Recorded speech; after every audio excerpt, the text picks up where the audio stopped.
Pemirsa, Kantor Wilayah Direktorat Jenderal Pajak Aceh mengimbau bagi wajib pajak baik yang belum maupun yang sudah mengikuti amnesti pajak untuk segera melaporkan aset tersembunyi sebagaimana diatur dalam Peraturan Menteri Keuangan Nomor 165. Kepala Kanwil Ditjen Pajak Aceh Ahmad Jamhari dalam konferensi persnya mengatakan dalam revisi kedua Peraturan Menteri Keuangan tentang pelaksanaan program pengampunan pajak.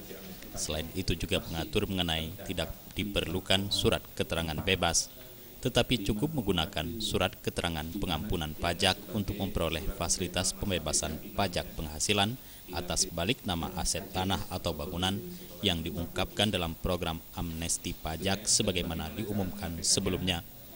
Prosedur lain menurut Ahmad adanya pengungkapan aset secara sukarela dengan tarif final.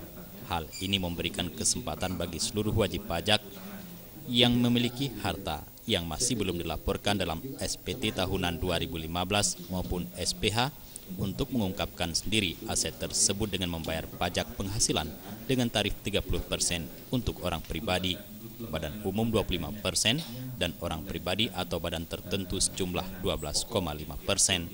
Ahmad menyampaikan, mengingat pengungkapan dilakukan sendiri oleh wajib pajak sebelum aset tersebut ditemukan oleh Ditjen Pajak, maka ketentuan sanksi dalam pasal 18 Undang-Undang Pengampunan Pajak tidak berlaku bagi wajib pajak dengan memanfaatkan prosedur pas final.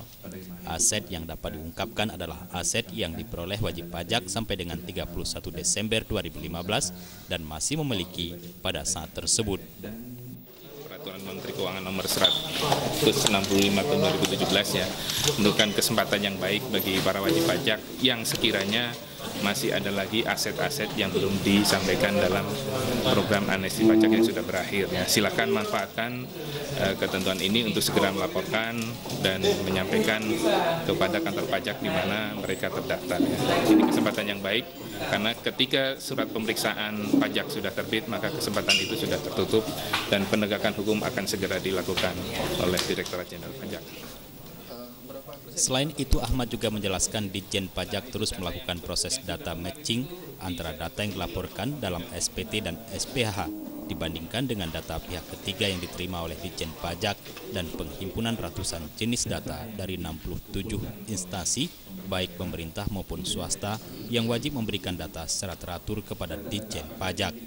Ifrizal dan Faisal, Aceh TV.